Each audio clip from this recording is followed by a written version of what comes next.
imagine when you're faced with a certain situation in life. Let's say you're going for an exam. It's usually a big thing in our lives, and we usually feel tensed at that point. Our heart is racing, we are breathing heavily. That is basically anxiety we are going through. And just to get back to the point that it is a normal reaction. If I take you back to the early days, just to get an idea how it helps us, because we've said it's part of our normal emotions. It helps us in our flight or fight response to things, because to it. Hello, can you hear me? Yes, you can hear you. Yes, you can hear you. Continue. Yeah. So look at in the early days, or even today, when you are exposed to, or you're facing a danger, or you suspect something might not be good to you or might harm you, you'll respond in a certain way. You'll run, but most of the time, your brain has calculated and looked at this potential danger as something that would cause harm. So your body will naturally react to defend yourself. So it is a necessary emotion. That is my point. It is a necessary emotion that we need to get through certain things. But as time has gone by, we've realized that we respond differently to such situations. And if I'm faced with an alarming situation, or if I'm in a certain room, or in a certain place, we respond differently, and these are different. People have different triggers, and this creates fear. It creates worry. It creates nervousness. Yeah, and now this is now what we call excessive anxiety. So now, so occasional anxiety is okay, because it helps us to manage certain situations. It's also good for you in certain situations when you are about to present something. That little anxiety it's good at some point. But then, at what point now do anxiety, which is our normal way of our brain reacting to stress or a potential danger, at what point does this become a disorder? Now, for every disorders or diseases, we know they are abnormal situations. They are not the normal way that our bodies should react to something. They are an abnormal reaction to certain things that is either affecting us internally or externally. So anxiety now becomes a disorder when it's now on the excess. Okay, when you have that excessive fear, excess apprehension, excess nervousness, or excess worry when you're faced with a certain situation, or when you are in a certain position, you are excessively stressed. So now that the anxiety you're facing at that point, and when it is prolonged, now it becomes a disorder. And we have several types of anxiety, just to classify them. And at this point, I'd like to share my screen. You can go ahead. You can share your screen.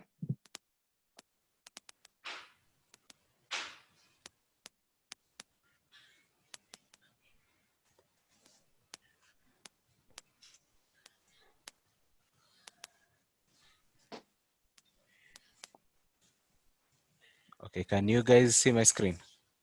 Yes, yes, yes. You can see your screen. Yes. So what I've just done in the few minutes is just to define what anxiety is, and I've said it is an emotion that is characterized by feelings of tension, worry, those are the psychological aspects of it. But there are also the physical aspects of it, where at that point when you're feeling anxious, your heart rate is increased, your blood pressure is increased, you are sweating, you are trembling. Those are the physical aspects or events that occur when you are anxious. And now, when I was talking about when anxiety becomes a disorder, and this is when it's now very uncomfortable and potentially debilitating, be it psychologically or physically. And I've just said what could be the psychological events and also the physical events. Then my next slide, we look at the symptoms. We've all faced anxiety at some point. We've all been anxious at some point. I was quite anxious before this session, and what I've listed here is some of the feelings I know most of us have faced when we are anxious.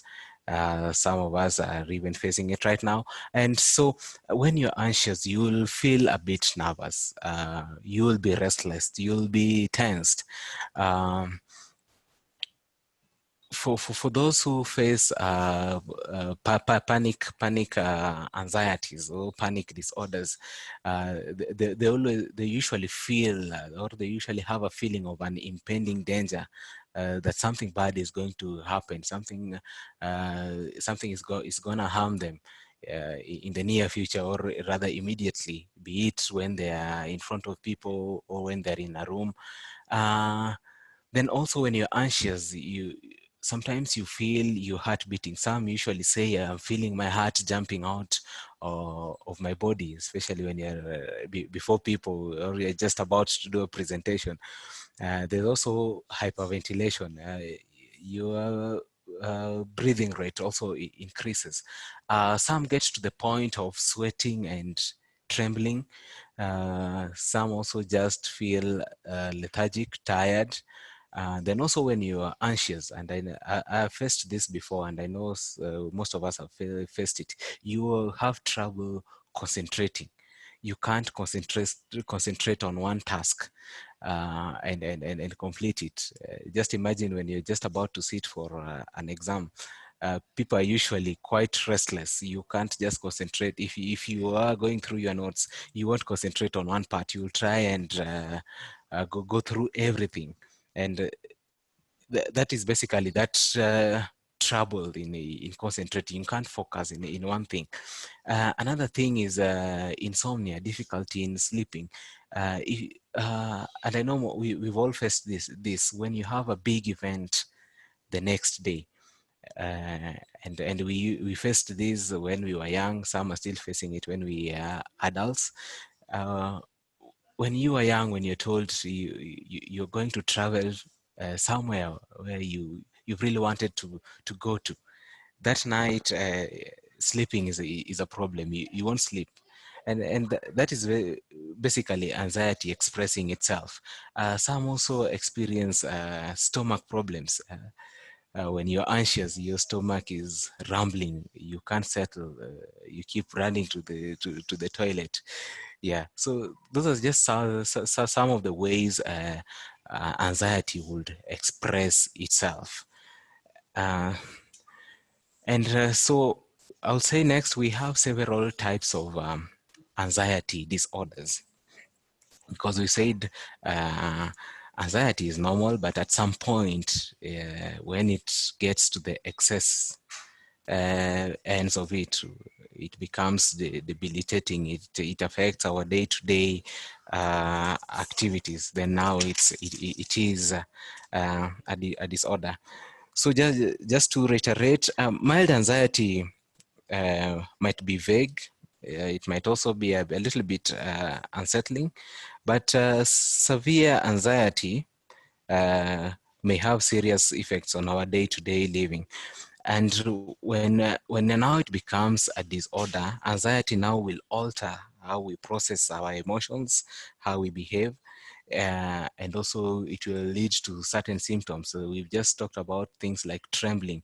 Some of us, when we stand in front of people, we might tremble till we can't do anything. Some of us will just suffer a serious panic attack and they can't do anything. They can't move, they can't walk. Yes. So those are various ways that anxieties can present itself. So we'll go through the types of anxiety disorders. And but the first one is the general anxiety disorder. Now we have general anxiety disorder, we have panic attacks, phobias. Those are also classified under anxiety disorders. We have obsessive compulsive disorder, OCDs. I know most of us have always said they suffer from this. This is something people quickly admit. Then we have PTSD, post-traumatic stress disorder. These two I found surprising. I didn't expect them to be here. Yes, but we are going to go through them. Now, I'm going to start with the generalized anxiety disorder. And this is usually a feeling of excessive and unrealistic worry. You're always worried, but you can't really find the specific cause of your worry. You feel apprehended, but you can't really tell what's making me anxious. And sometimes it is uncontrollable. And for us to say you're suffering from a generalized anxiety disorder, you have to be feeling this for, let's say, a period of at least 6 months. So you have persistent, excessive, and unrealistic worry, and it's usually associated with the physical effects. Let's say muscle tension, you can't concentrate, you are never sleeping well. So when you suffer this for, let's say, at least 6 months, then it will be correct to diagnose you with a generalized anxiety disorder.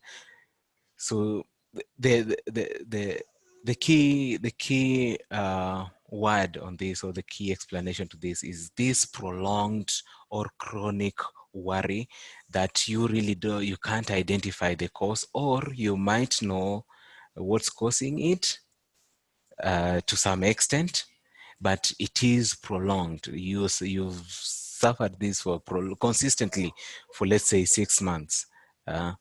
You every day you're always worried. And we say it's unrealistic. You don't have, or you can't really explain the cause of your worry. So that will say you are suffering a generalized anxiety disorder. Now this it can be mild.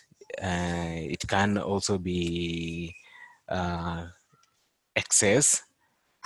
So when it's mild, you might manage it. You might find your ways of going through it, and after some time you get used to it, and you know, when I experience this, this is how I handle it. But it might get to an extent where you cannot really handle it, and it starts affecting your everyday emotions, and it gets serious, and you cannot now do your day-to-day activities properly.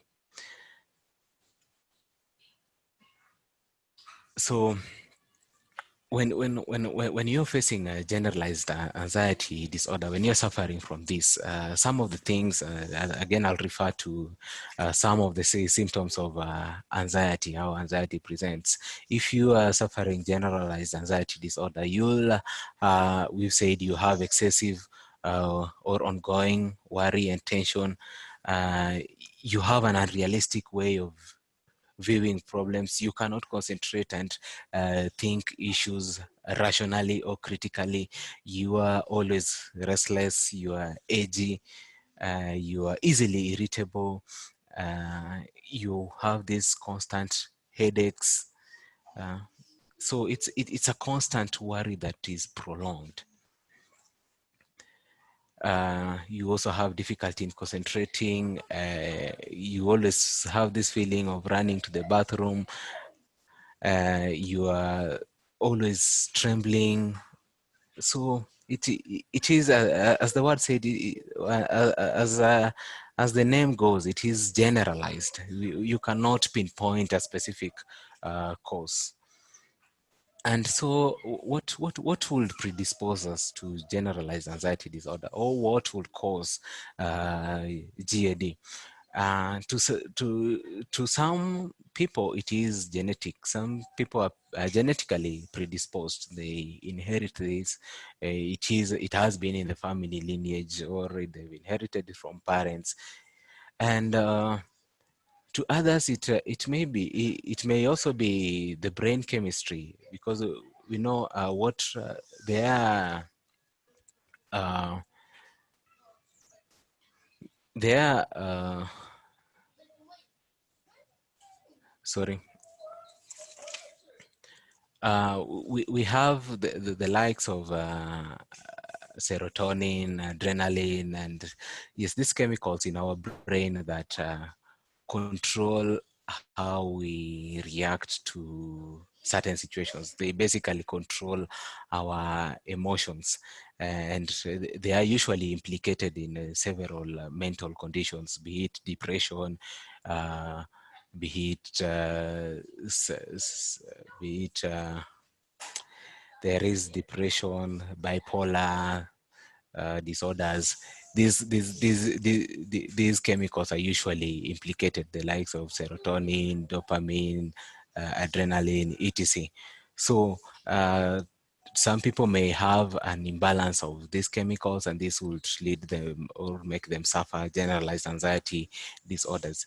To some, it may be environmental triggers that where they are, or when they are in a certain place or in a certain situation, they will suffer these feelings of excessive or unrealistic worry, apprehension, or excessive uh, nervousness.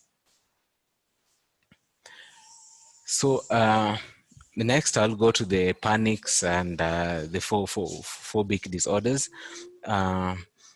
And here, I'll say what I'll start with the phobias. And phobia is also another type of anxiety disorder, and it is we say it is a persistent fear of an object or a situation. You usually hear people say, I fear heights, I fear water, I fear it's usually, most of the time, it's usually heights, water, certain insects.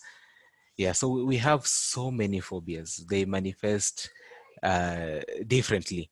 A common one is social phobia, where people are shy in public places, or are uncomfortable when speaking to a large group of people. That's a common one. The fear of heights is also a common one. Fear of insects, those are common ones. So why do we classify them as anxiety disorders? It's because you will experience these anxiety symptoms when you are in such situations. Let's say social phobia, you fear speaking in front of people, you fear standing before a large group of people, you fear social gatherings. So your body will react in such a way that you will have these symptoms. You will either be sweating, you'll be trembling, you'll be feeling worried, your heart rate will be increased, uh, and it manifests differently in some people. To some people, it may be worse, and It may be serious. The heart rate may, or they may suffer difficulty in breathing, and that now becomes another medical issue. Panic attacks are also anxiety disorders, because the same symptoms that you suffer when you are anxious, and as I've said, it manifests differently in different people. So some people, when they face a panic attack, it may become a serious medical problem, and that makes it a serious disorder. So another anxiety disorder is the obsessive compulsive disorder. This we have people that express it quite seriously. To some, it's mild.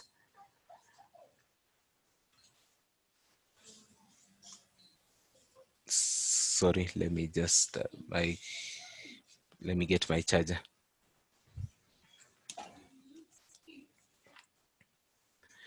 Okay, so let me talk about PTSD before I talk about OCD. So PTSD are usually, as the word says, the post-trauma. And as human beings, we respond to situations differently. Let's say an accident, something like you are involved in an accident.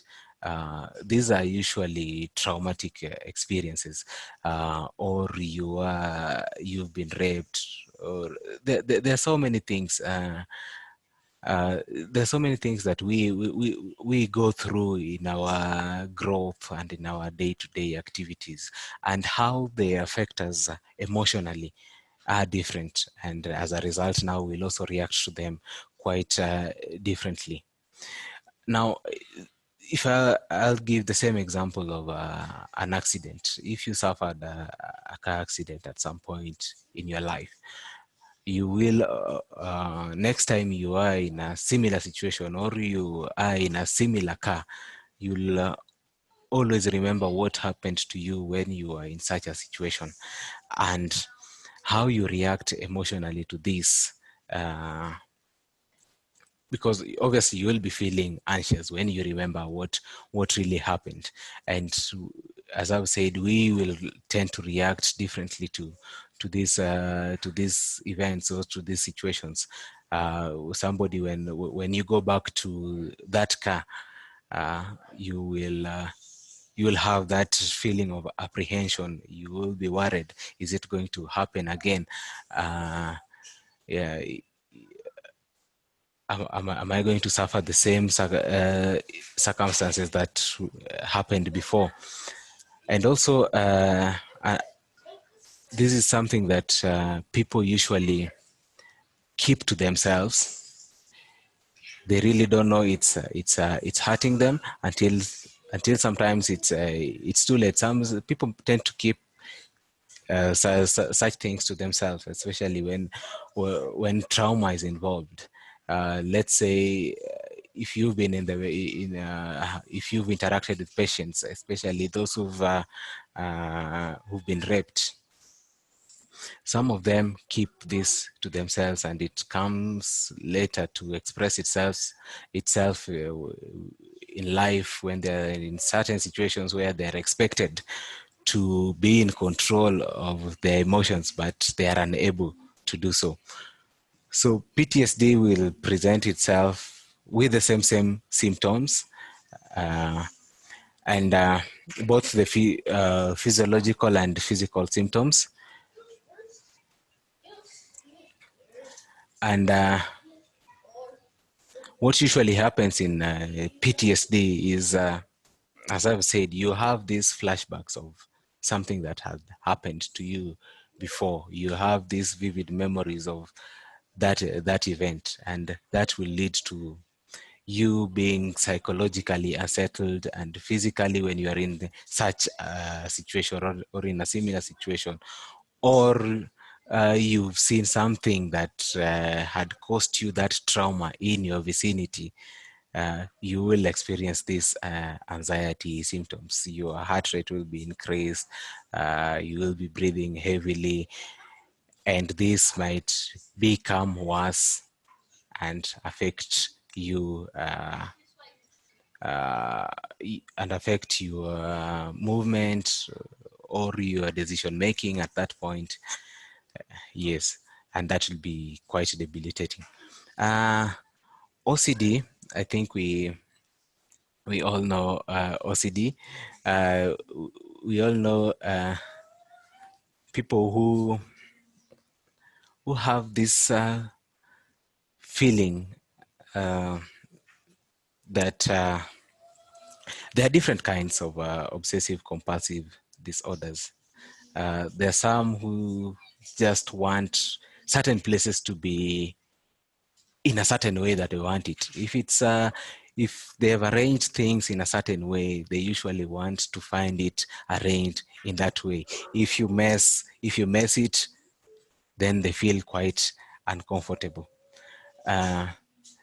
There are people who also want to feel, when they're in certain situations, they want to be treated in a certain way, or they want to feel a certain way. If they do not get that which they want, then they suffer anxiety, they become anxious. And we all, OCD is in different forms. We all suffer it in one way or another, be it cleanliness, be it in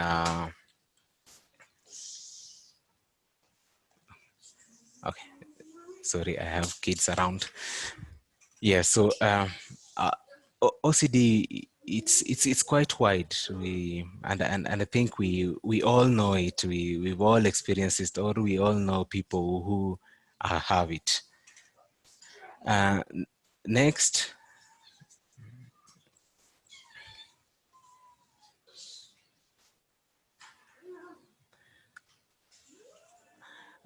let's look at the epidemiology of anxiety disorders, and we see averagely how many people are suffering from this, and it is estimated that around 275 million people around the world are suffering from anxiety disorders. That is around 4% of the global population, with a spread of between 2 to 5%, or 6 to or and to 2 and 6 to 5% of population per country.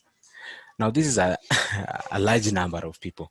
Uh, this is in their millions, in millions per country, and that is why it is worth focusing on these disorders, because majority of people suffer from it silently. And it's also said that many people who suffer anxiety disorders are female, men, compared to the men. So with this big number of people suffering from these disorders, some knowingly, some unknowingly. So it is the reason why we really need to address this issue. We need to talk about these anxieties disorders, because people have been stigmatized. Imagine going before a large group of people, or let's say we've all done presentations in class or somewhere, and we've all seen somebody who suffered anxiety, sometimes knowingly or sometimes unknowingly. But people in this group may not understand what this person is going through. Somebody has gone before people and they've just lost all their words. They can't talk, they can't share anything. They're just standing there. And what would be the response of the class or the group? Some would laugh, or some would boo them off. without understanding that this person has suffered a panic attack, or this person has phobias of such big groups. So people are facing stigma out there because people have been stigmatized because the larger population do not understand that anxiety can be a disorder and it can express itself differently. Let's say OCD. OCD has made people brush shoulders with others. And people would say, I just can't understand this guy. He always insists on having things done this way. So sometimes people don't understand this person is just suffering from a disorder. It's not that they like it. They don't insist on things being done in a certain way because they like it, but it's something that is pushing them. They are quite anxious, and for you to get that worry out of them is for you to do things as they want. Same to PTSD. Uh, guys have suffered stigma. You go somewhere, somebody says, I can't get into that room, I don't feel comfortable into getting into that room. uh, People will judge you, people will say you are snobby, you don't like people, but there are other reasons that making you uh, be reserved, or rather no, not want to participate in certain things because you had suffered something previously that now is blocking you from, or you fear that there may be a repeat of the same when you get into such situations. So as all other mental conditions, be it depression, be it the bipolars, we need to address them, and in the same way we should not leave anxiety out of it, because recently people just talk about depression, forgetting about these other conditions, anxiety being a major part of it. uh, and people are more likely to suffer from anxiety than depression, and you'll most likely suffer anxiety before you suffer depression. So as with every disorders, there must be a way that we can manage them. And for such mental disorders, I'll say I don't like using the word treatment, but rather managing them. And there's no uh, one size fits all in the management of such disorders. It's usually a combination of several things. Some may just need psychological therapy, but others we may go to the extent of giving them drugs. Now, when it comes to psychological therapy, these are usually for mild cases of anxiety. When it's to the very serious or to the very chronic cases of anxiety, we may combine both physiological and pharmacological management modalities. So talking about physiological therapy, we have cognitive behavioral therapy. Now, this is where you try and understand a person emotionally. Try and find out what are the triggers, what's making this person behave in a certain way. So these are usually done either by a psychologist. Some are done by counselors, but it is something when somebody is facing anxiety, when you study them, their emotions, how they respond to certain situations, then you may be able to understand what are the triggers, and then you may be able to come up with a way to help them either avoid the triggers or find a way to cope with them and manage them effectively. Psychoanalysis, you can analyze at what state is somebody is psychologically. Is somebody too stressed or always too stressed? So you find out at what state is this person psychologically, and then you can come up with a supporting way or a management method from that. Some may just require basic counseling, and they may get through it, be it whatever the type of anxiety they were suffering from. Some may require several psychotherapy sessions, be it individual sessions with a psychologist or group psychotherapy sessions. Yeah, because it helps in several mental disorders. It has been proven that group psychotherapy helps. Yeah, so those are the various ways you can handle anxiety through psychological therapy. Then we also have pharmacological ways of handling anxiety, and this is now by use of medications and drugs.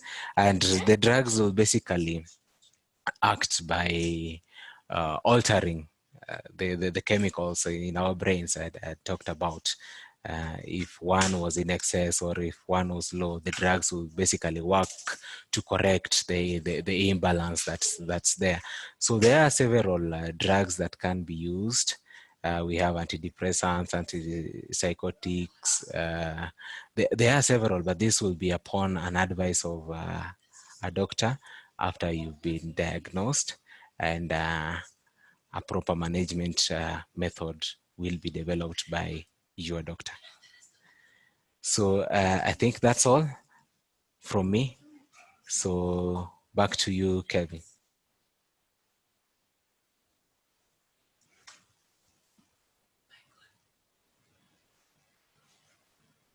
Thank you, Mike, for that presentation. It was very informative. On anxiety, I think everyone suffers from anxiety. Personally, I have phobias of snakes and heights. Also, some degree of social anxiety. So, yes, it was very informative. I would like to, I can't seem to access my poll. I don't know what's the issue. So let me work on it. Then we can pass. I would encourage the audience. We maybe share something about anxiety. What have you learned? What anxiety do you suffer from? Like, do you think is it something that needs attention? Like we need to talk more about, to teach people more about anxiety, because personally, I've seen people being stigmatized about something like maybe OCD. You'll be told like, uko na shida, uko na kasoro, mbona usifanye hii kitu hivi. It's not their own liking. They are doing things like that.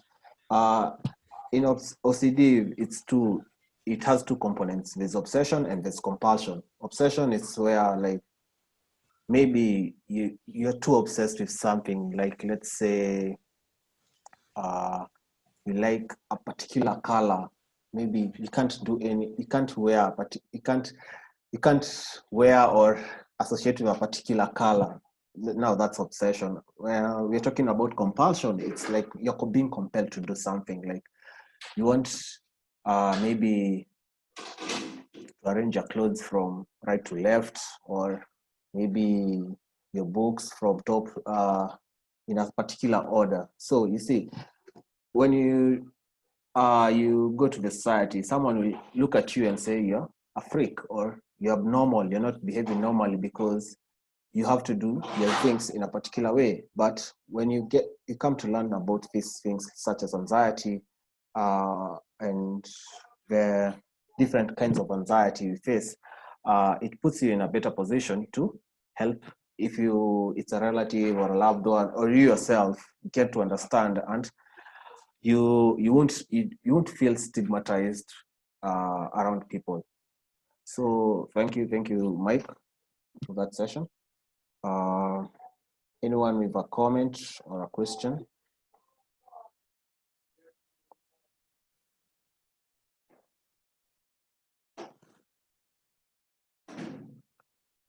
Hello, Mike.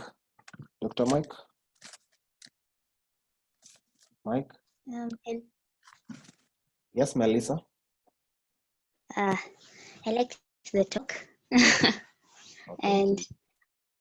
and this topic is really like I could say important to me, because I've also dealt with anxiety a lot in my life. A few years ago, I was diagnosed with the GAD and a phobic disorder. So actually dealing with it is hard until now, because I can't tell people or my friends about it easily. They don't really understand. So if I think if it's brought to awareness, it will really help a lot of people, as you've said, because the stigma is real. You know, people won't understand why you don't want to hang out for long periods of time, or why you don't do some things. Yeah, so it's good if it's brought to light. Yes. Thank you, Melissa. I think you can be our champion. You can help us with that in advocating for awareness about anxiety. David, did you have something to say? Yeah, it's been a great session. Actually, Mike, you've done this topic some more justice than I would have done based on how things are. So thank you for that. Well, when you guys are talking about anxieties, I don't know. Personally, I have OCD, not the compulsive type, but I'm obsessed in terms of how my things are arranged the way they should be. Like leaving your clothes on the seat, that is something that is not just right with me. Ukienda kuosha vyombo, and then at the end of the day you eat and leave the utensils not organized on the shelf, then that is just something off the hooks again. Kitchen tray, you leave utensils that are not dried up. Those are issues to me. But when I stay with people, you find someone will just clean them and let them be there to dry by themselves. That is not right with me. So I think when we're looking around the whole these issues, especially OCDs and all, the anxiety disorders, it's a matter of someone who is going through them acknowledging first. Because for me, acknowledging made me realize, this is a problem for me. It might not be a problem to another person. So once you acknowledge, you can relate with other people in a better way. Because at some point I realized I had a brother staying with me for some time. And when he didn't bother about the arrangement of utensils, like leaving clothes on the seat and everything, it was worrying me, like, why would you even do that? Are you even not serious about your life? But then I realized for him, provided those things, the utensils are clean and everything, that's okay with him. So I have to accommodate them by understanding that this is kind of a weakness on my end, and not much of a weakness on their end, but they can improve on it as well. So they improve on their end, so not to be much of affecting my operations, but at the same time, I also acknowledge that I'm being on the extreme end in one way or the other. And Mike knows this actually. So these are some of the things we need to acknowledge, that we have different ways of approaching issues. We have an extra tendency to approach things in a different way, which helps us know how to relate, to cope with it. Thank you. Thank you, David. So I think I had a question for Mike. You'll find in our society there are people we call maringaling or hysteria. So what's the difference between hysteria and a panic attack?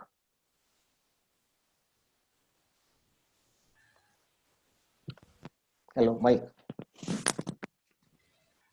Hello? Hello. Yes, can you hear me? Yes, I can hear you. So my question was, Yes. how would you differentiate hysteria and a panic attack? Hysteria and a panic attack. Yes. Hysteria is usually, it's usually excitement, too much uncontrollable excitement. and I know some of us suffer from that, where you're too excited that now you can't do anything else. A panic attack, I think it presents in different ways. Panic is usually due to fear, and with hysteria, somebody will be quite active, quite jumpy. They cannot focus on one thing. But panic, you'll find this person now, certain physiological things have been affected. This person cannot move. This person cannot do anything. Like he's just there. I think I don't know if you've seen somebody who's faced a panic attack, a serious panic attack. They cannot breathe properly. They cannot move. They're just seated there. They're looking at you. They cannot do anything else. But somebody with hysteria, who'll be having this too much excitement, quite jumpy. Yeah. So I think that is the difference. Thank you, Mike. I think that covers it. So yes, today we have learned a lot about anxiety. I appreciate Mike. Yes, I can see Miriam has a question. Miriam, go ahead. Hello. Yes, Miriam, we can hear you. Go ahead. My question is, apart from psychoeducation, I feel we've discussed like various methods that we can use to manage, as Mike said, manage the anxiety disorders. Most of them I feel are non-pharmacological. So what are the maybe pharmacological approaches that we can use to manage?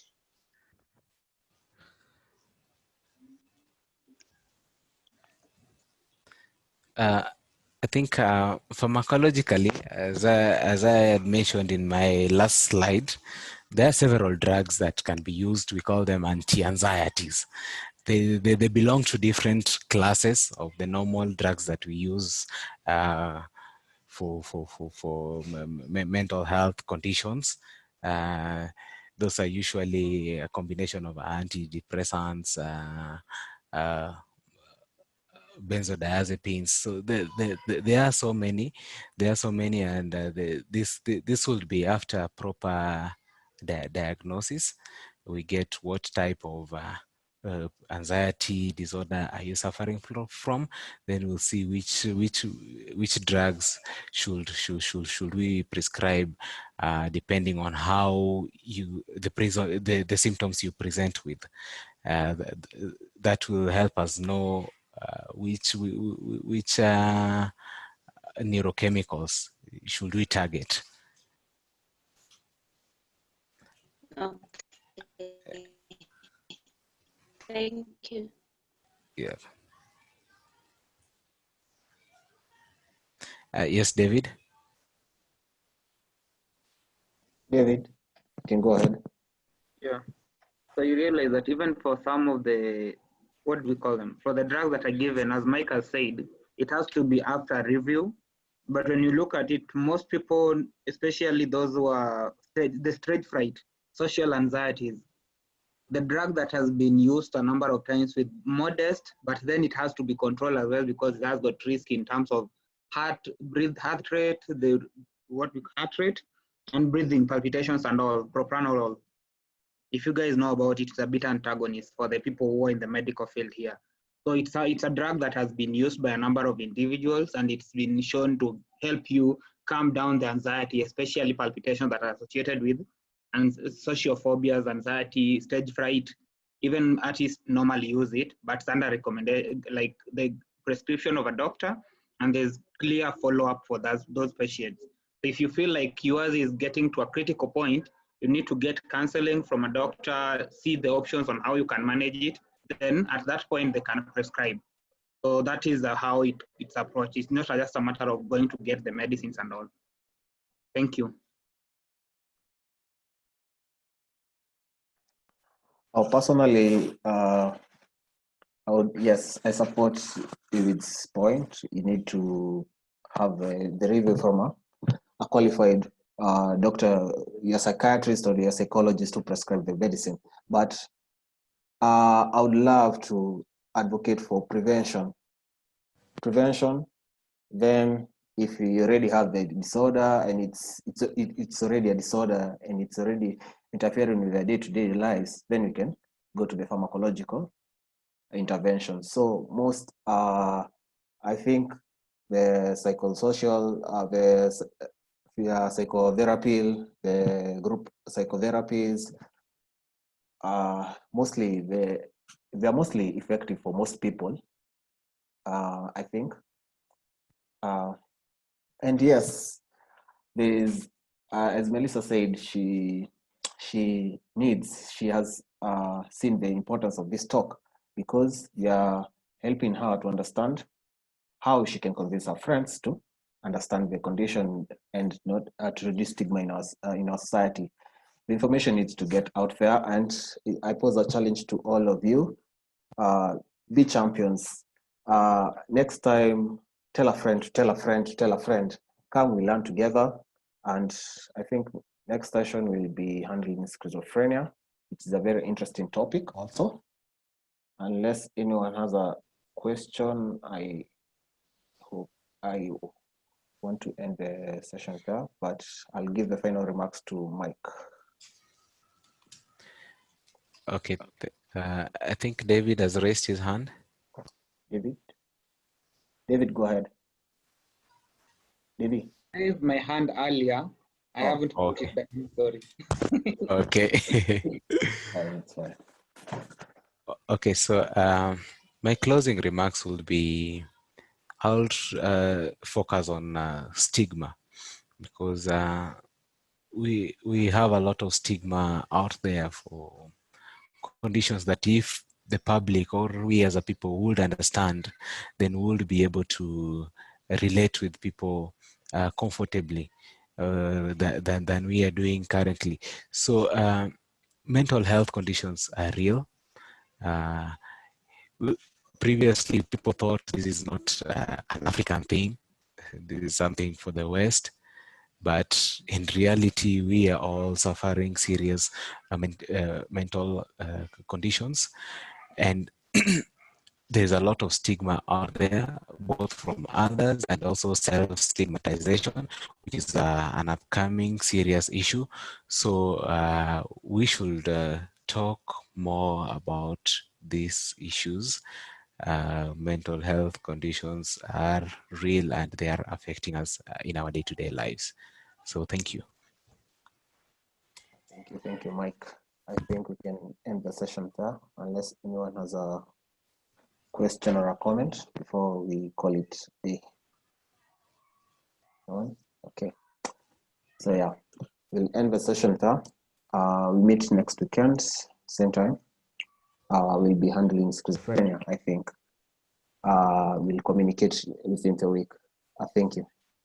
May have a lovely evening. Thank you.